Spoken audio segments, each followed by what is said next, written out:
Halo sahabat Alim, apa kabar? Semoga kalian sehat selalu ya, diberikan kesehatan dan rezeki yang melimpah oleh Sang Kuasa. Berjumpa lagi dengan saya Papa J di channel Alim, Alur Film. Nah, karena biaya hidup saya dari paket data kalian, Papa J mau ucapin terima kasih banyak ya buat penonton setia Alim. Dan untuk yang baru mampir, mohon dibantu subscribe agar saya lebih semangat lagi untuk membuat alur cerita film lainnya. Dan kalau ingin request, langsung di komen saja ya sob, di kolom komentar. Oke, mari kita langsung ke alur cerita filmnya. Check it out. Diawali dengan seorang pria yang bernama Christopher, seorang suami dan juga bapak anak satu, bekerja sebagai seorang sales alat kesehatan yang berfungsi untuk memindai kepadatan tulang. Seperti yang kita lihat, alat berbentuk kotak besar inilah yang harus dia jual untuk menyambung hidup istrinya Linda dan juga anaknya Christopher. Dia dan istrinya menghabiskan hampir semua tabungan mereka untuk jadi distributor satu-satunya di daerah mereka. Alat tersebut merupakan penemuan yang sangat canggih pada masa itu. Alat tersebut juga bisa menghasilkan gambar 2 kali lebih tajam dari sinar X-ray. Namun sayang, para dokter dan juga rumah sakit menganggap mereka belum terlalu memerlukan alat tersebut karena harganya yang sangat mahal sekali dari alat scanning biasa, dan tentu saja hal ini membuat ekonomi keluarga Chris harus berantakan karena minimal Chris harus menjual 2 alat tiap bulan untuk membayar sewa rumah dan juga kebutuhan mereka sehari-hari. Namun bulan ini terasa lebih berat karena Chris harus menjual 3 alat jika dirinya ingin mengambil mobilnya yang ditilang polisi karena terlalu sering parkir sembarangan di sekitar rumah sakit saat menawarkan alat kesehatan tersebut. Scene berganti, malam harinya Chris pun makan malam dengan keluarga kecilnya itu. Chris penasaran dengan Rubik yang ada di wastafel. Ternyata itu adalah hadiah ulang tahun untuk anaknya dari Linda istrinya. Pada tahun itu Rubik memang merupakan benda viral yang ramai dibicarakan saat itu. Chris yang sedang mencoba Rubik tiba-tiba berhenti saat istrinya bertanya soal pembayaran sewa rumah dan juga pajak. Chris dengan kalem berkata kalau semuanya akan baik-baik saja, tapi Linda tidak percaya karena hal ini bukan pertama kalinya mereka telat bayar sewa rumah sampai mendapat bunga. Bahkan karena sulitnya Chris menjual alat kesehatannya itu, Linda sampai harus mengambil double shift di tempat yang bekerja hanya untuk menutupi biaya keseharian mereka. Karena Chris sering sekali gagal menjual alat kesehatannya itu. Pagi harinya Chris berhenti berjalan saat melihat sebuah mobil sport yang parkir di pinggir jalan. Chris melihat mobil itu dengan kagum dan dengan berani kepo dan bertanya ke orang yang membawa mobil tersebut, "Apa pekerjaanmu dan bagaimana kamu melakukannya?" Orang itu menjawab kalau dia bekerja sebagai koruptor. Bercanda bray. Pria itu menjawab bahwa dirinya pialang saham atau broker dan seorang pialang saham hanya butuh orang yang pandai dalam bermain angka dan pandai dalam berinteraksi dengan orang. Mendengar jawaban itu, Chris dengan penuh senyum menatap sekitarnya dan mengatakan dalam dirinya bahwa dia juga harus bisa seperti mereka. Pagi harinya saat mereka bangun, dengan semangat Chris mengatakan mau jadi pialang saham agar bisa merubah finansial mereka. Tapi Linda langsung mengejek Chris dan berkata, "Kenapa tidak jadi astronot saja sekalian?" Chris pun marah dan berkata sebagai istri, seharusnya Linda tidak berkata seperti itu pada suaminya sendiri. Namun Linda mengatakan kalau dirinya stres dengan kondisi keuangan keluarga mereka. Ditambah minggu depan mereka harus membayar tunggakan apartemen mereka yang sudah genap 3 bulan. Dan dia juga harus mengambil 2 shift agar supaya keluarga mereka bisa makan dan memenuhi kebutuhan mereka setiap harinya. Pada saat pulangnya, Chris melihat sebuah pengumuman di pintu sebuah kantor dengan program magang untuk menjadi pialang saham. Chris ingin masuk ke dalam, tapi rasanya tidak mungkin dia masuk sembari membawa mesin kesehatannya. Chris pun berpikir sejenak dan melihat seorang pengamen di sampingnya, dan dengan polosnya dia menitipkan alatnya ke si pengamen tersebut sambil memberinya $1. Setelah itu, Chris pun masuk. Namun di dalam, Chris terlihat gelisah sampai pada akhirnya dia bertemu dengan HR di kantor tersebut untuk sedikit bertanya-tanya. Tapi seketika Chris langsung pamit saat melihat mesinnya dibawa lari oleh si pengamen yang dititipkan tadi. Chris mengejar dengan panik, tapi semuanya sudah terlambat. Si pengamen tersebut kabur masuk kereta. I'll bring this back. Thank you. Hey! Hey! Hey! No! Pada akhirnya Chris pun harus kehilangan alat mahalnya itu. Dengan muka lesu, Chris melihat lagi formulir pendaftaran magang di kantor pialang tersebut.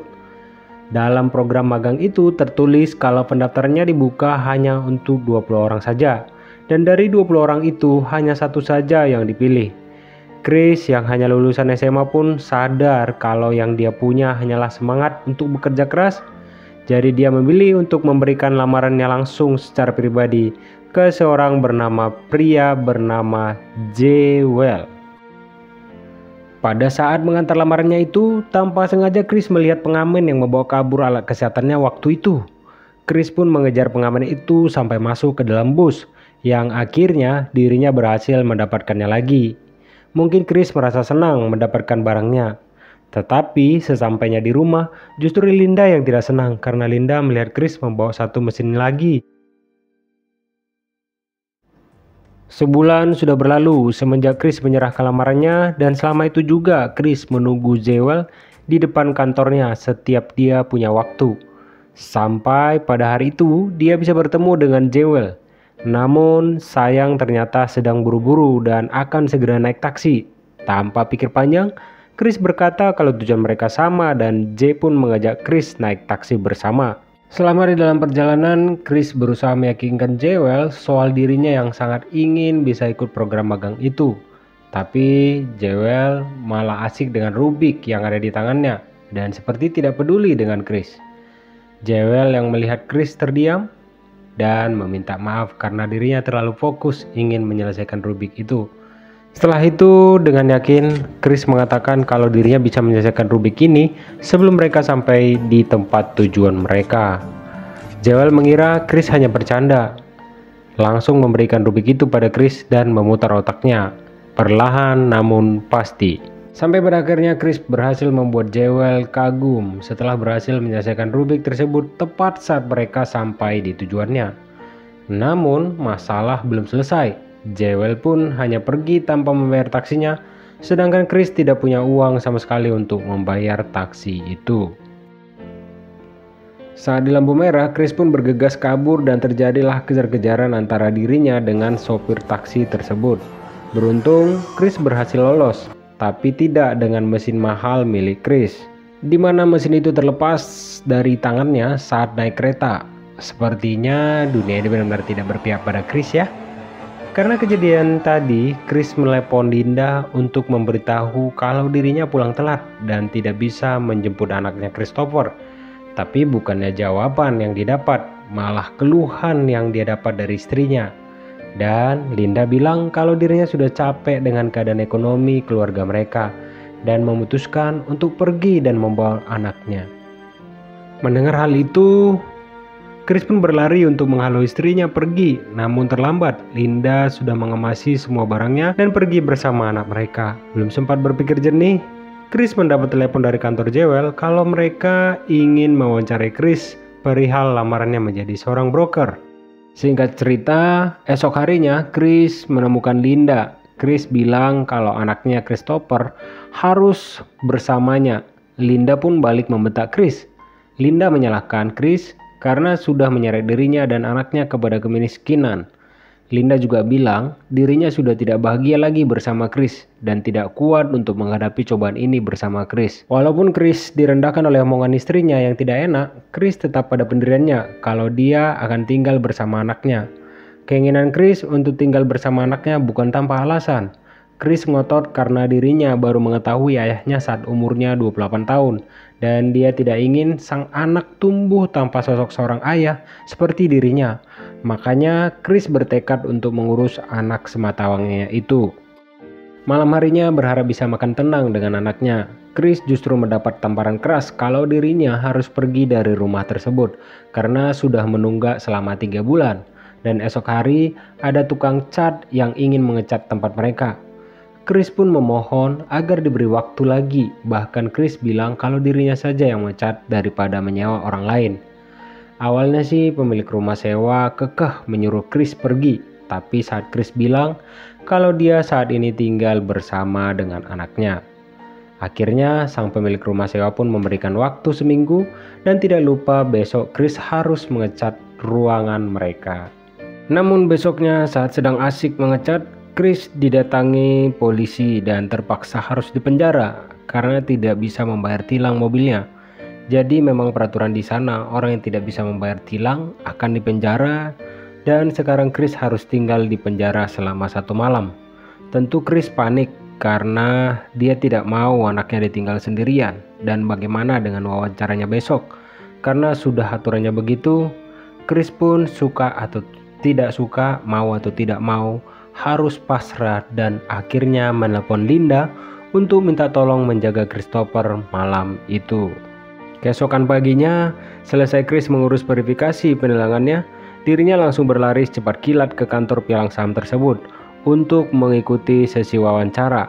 Karena sudah tidak punya waktu lagi, Chris pun dengan mantap datang ke sesi wawancara dengan memodelkan celana jeans dan juga wajah yang berantakan.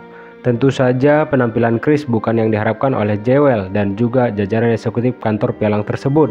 Tetapi dengan jujur Chris menceritakan semuanya, kenapa dia bisa datang ke sesi wawancara dengan pakaian seperti itu, dan hal itu yang membuat seisi ruangan tertawa. Setelah wawancara selesai, Jewel pun menghampiri Chris yang akan pulang. Jewel mengatakan kalau dia akan segera menghubungi Chris perihal pekerjaan itu. Namun, Chris berbalik mengatakan kalau harus menunggu kabar dari dirinya saja. Hal ini jelas membuat Jewel bingung. Chris bilang kalau dirinya ragu karena pekerjaan ini tidak akan memberinya gaji selama 6 bulan. Selain itu, ada 20 kandidat yang akan ikut bersaing dengan dirinya. Dan hanya 1 orang saja yang lolos. Jika tidak diterima bekerja, mereka yang sudah menjadi kandidat tidak bisa melamar menjadi pialang saham lagi selama 6 bulan ke depan di kantor manapun. Tentu hal ini membuat Chris menjadi ragu karena dirinya perlu bertahan selama 6 bulan ke depan dengan cara menjual sisa alatnya itu. Belum lagi masalah tunggakan serta keretakan rumah tangganya, dan hal ini diperparah tidak adanya kepastian Chris bakal diterima atau tidak, sedangkan keluarganya butuh kepastian. Tapi dengan yakin, Jewel berkata kalau Chris adalah orang yang tepat untuk bekerja dengannya, dan yang perlu Chris lakukan adalah bertahan dan berusaha. Singkat cerita, malam harinya Linda pun mengantarkan anak mereka kembali kepada Chris. Di saat itu juga, Linda memberitahu Chris kalau dirinya akan pergi ke New York untuk bekerja di tempat temannya dan mungkin akan memulai semuanya lagi dari nol. Melihat istrinya yang dia cintai pergi begitu saja, ia lantas memutuskan untuk menelepon sekretaris Jewel dan berkata kalau dirinya sudah mantap untuk mengikuti program pelatihan saham dengan berbekal keyakinan dan harapan akan sukses di pekerjaan ini. Pada akhirnya Chris pun memutuskan pindah ke motel dekat rumah mereka yang harga sewanya lebih murah dari yang mereka tempati saat ini. Di sela-sela kesibukannya, Chris menyempatkan bermain basket dengan anaknya. Di saat tengah bermain, anaknya berkata kalau dirinya akan menjadi pemain profesional. Mendengar itu, Chris mengatakan menjadi hebat itu sulit dan banyak orang yang menjadi rata-rata. Chris sendiri hanya ingin anaknya punya kegiatan lain yang bisa menjadi opsi lainnya karena dia nggak mau melihat anaknya melempar bola ke dalam keranjang saja. Setelah itu, Chris pun mengajak anaknya untuk ikut menjual alat medisnya dan beruntung hari itu Chris berhasil menjual salah satu alat yang berarti kebutuhan mereka untuk 1 bulan ke depan akan aman. Dan sebagai ayah yang sayang anak, Chris pun membelikan anaknya 1 buah cemilan coklat, ibarat sebuah syukuran kecil dari rezeki yang mereka dapat hari itu. Saat jam istirahat pelatihan pialang saham itu, Chris yang sedang keluar kantor tidak sengaja melihat gelandangan yang membawa alat yang jatuh dari kereta waktu itu. Tanpa pikir panjang, Chris langsung berlari mengejarnya. Sampai-sampai dirinya tertabrak mobil. Beruntung hanya kelingking kakinya yang kesleo. Tapi Chris harus merelakan sepatunya yang terbang entah kemana. Jadi mau tidak mau, Chris kembali ke kantor hanya dengan sepatu sebelahnya saja. Perlahan, Chris mulai terbiasa dengan pelatihannya. sebagai pialang saham. Setiap harinya Chris pun harus mencari klien potensial untuk diprospek, dan bukan hanya Chris, tapi semua kandidat yang ikut pelatihan pialang saham itu berlomba-lomba mengumpulkan klien potensialnya. Karena yang paling banyak berhasil memprospek kliennya itulah yang akan dipilih menjadi pialang saham. Sangat disayangkan Chris tidak bisa bekerja sampai larut malam karena harus menjemput anaknya dan juga tetap menawarkan mesinnya. Belum lagi gangguan dari seniornya yang selalu meminta Chris untuk membuatkan kopi atau sekedar memfotokopi berkas. Karena itulah Chris membuat beberapa cara untuk memaksimalkan waktunya di kantor. Chris tidak pernah menutup gagang teleponnya setelah selesai berbicara dengan klien.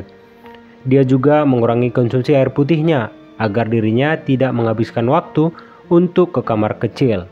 Walaupun sudah melakukan segala cara untuk memaksimalkan waktu yang dia punya, tetap saja Chris tetap akan ketinggalan jauh oleh teman-temannya. Jadi, Chris melakukan trik dan langsung menghubungi klien potensial paling atas dengan harapan dia bisa menyelesaikan targetnya dengan lebih cepat. Dengan perasaan berdebar, Chris mulai menelepon dan akhirnya diangkat. Setelah berbicara dan presentasi sebentar, Chris dapatkan kesempatan untuk mengobrol secara langsung dengan klien potensial tersebut. Tetapi Chris hanya punya waktu 20 menit saja karena sang klien akan pergi menonton pertandingan American Football. Dengan semangat juang, Chris pun berangkat karena perjalanannya sendiri sekitar 10 menit. Jadi, Chris hanya punya waktu 10 menit untuk menjelaskan produk tersebut ke sang klien. Namun, seperti banyak kantor lainnya, selalu aja ada senior dajal yang caper dan minta dilayani layaknya Firaun, persis seperti orang ini. Chris sudah bilang kalau dirinya akan bertemu klien, tapi dengan enteng dia minta tolong untuk memindahkan mobilnya ke seberang jalan. Dia nggak bisa sendiri karena sedang ada rapat. Chris juga mengatakan sedang buru-buru sekarang ini, dan saya udah bilang dari tadi mau ketemu klien, waktunya cuma 20 menit dari sekarang. Bapak saya nak jidat menyuruh saya mindahin mobil Bapak. Bapak ngerti kalau daerah sini macet. Bapak tahu kan? Atau Bapak selama ini disupirin jadi nggak kerasa macetnya. Kurang apa lagi saya Pak? Sudah dibuatin kopi. Namun walaupun seperti itu, Chris tetap memindahkan mobilnya tersebut. Namun apesnya pintunya macet dan itu yang membuat Chris menjadi sangat kesal.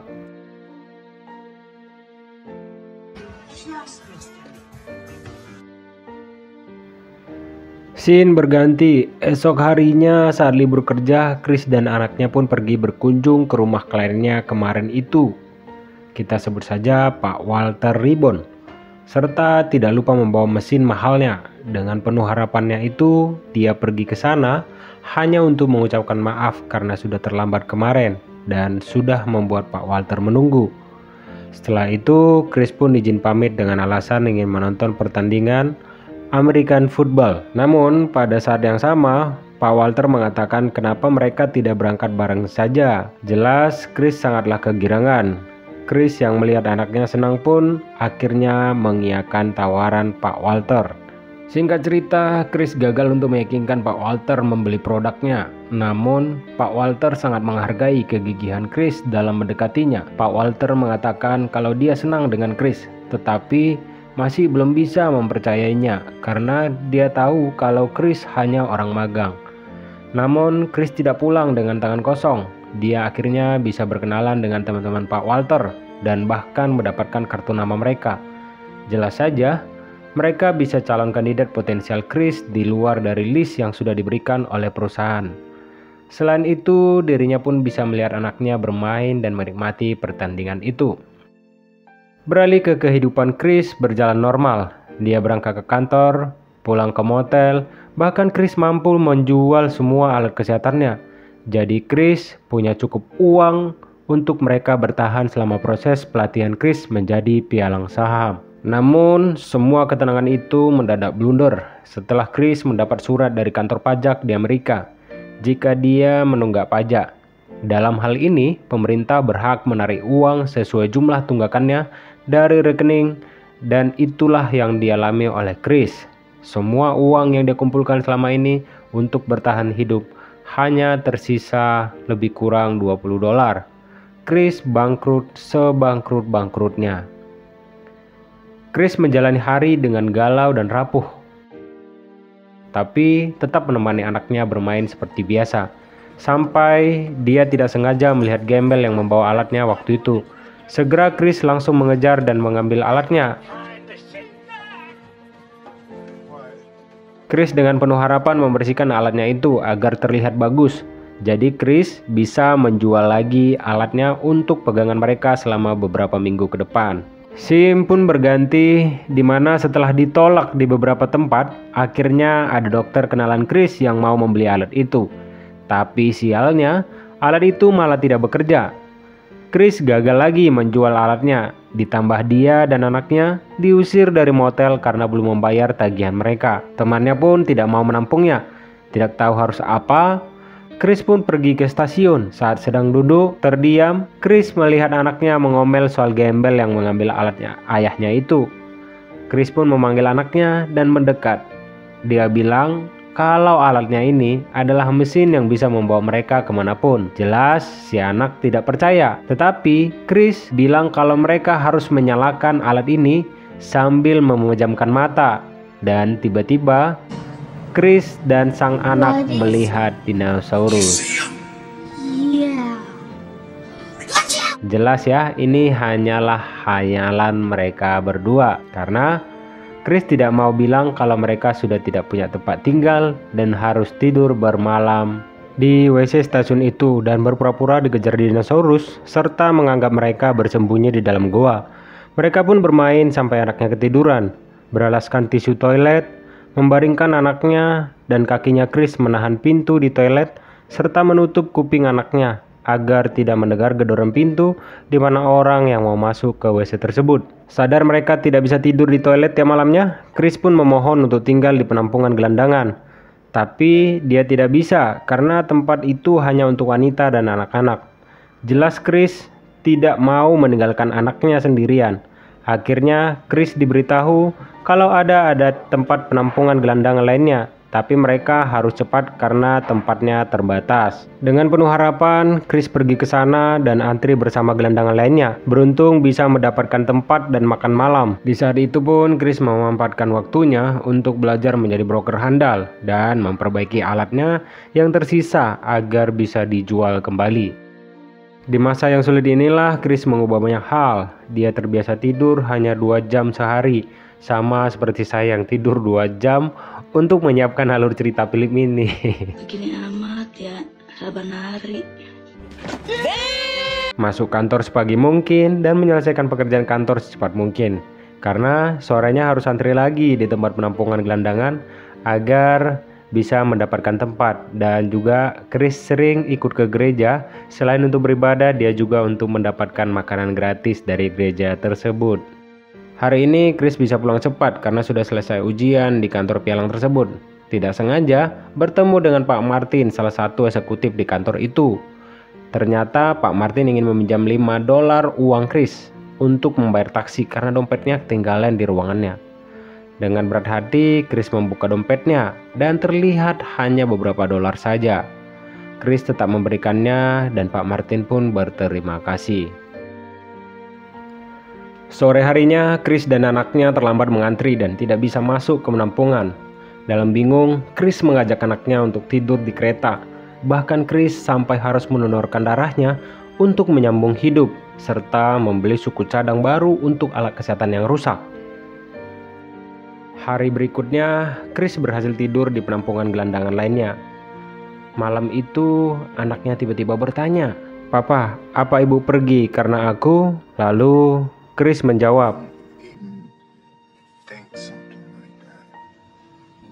Chris yang tidak menyangka anaknya berpikir sejauh itu pun mencoba menenangkan dan berkata kalau ibu mereka pergi karena keinginan dia sendiri dan tidak ada hubungannya dengan dirinya sama sekali. Anaknya yang mendengar itu seolah mengerti maksud ayahnya dan berkata,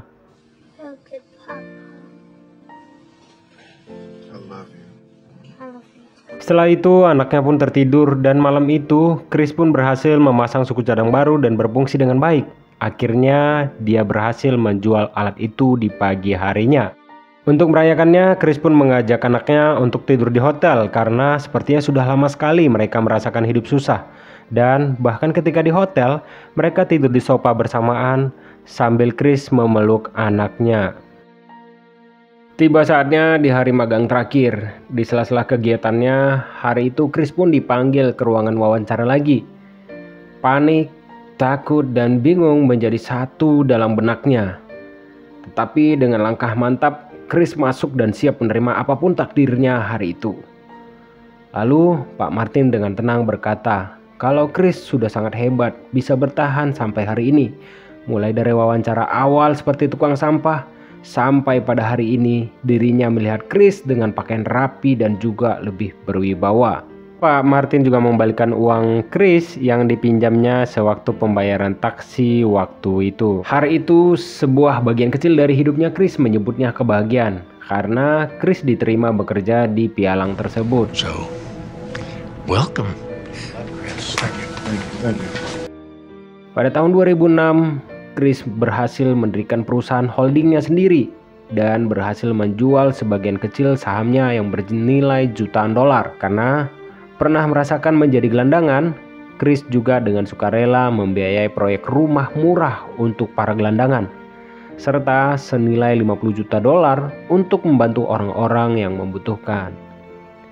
Sekarang ini, Chris dan anaknya bisa hidup bahagia tanpa kekurangan dan juga mendedikasikan hidupnya untuk membantu orang-orang yang kurang beruntung di luar sana. Dan ending yang sangat luar biasa dari film ini, saya bisa ambil kesimpulan, jangan pedulikan apa yang orang lain katakan padamu ataupun keluargamu sendiri yang mengucilkan kamu dan menertawakan kamu. Jika kamu yakin pasti sukses, lakukan terus, jangan menyerah. Karena orang sukses tidak pernah menyerah dan orang yang menyerah tidak pernah sukses. Dan buat kamu yang senior bekerja, tetaplah rendah hati karena kita tidak tahu bawahanmu suatu saat nanti jadi tuanmu sendiri. Saya Papa J mengucapkan terima kasih sudah menonton alur cerita film ini. Saya hanya mengingatkan untuk menonton film aslinya untuk membantu industri perfilman. Sampai ketemu di alur cerita film berikutnya. Bye-bye.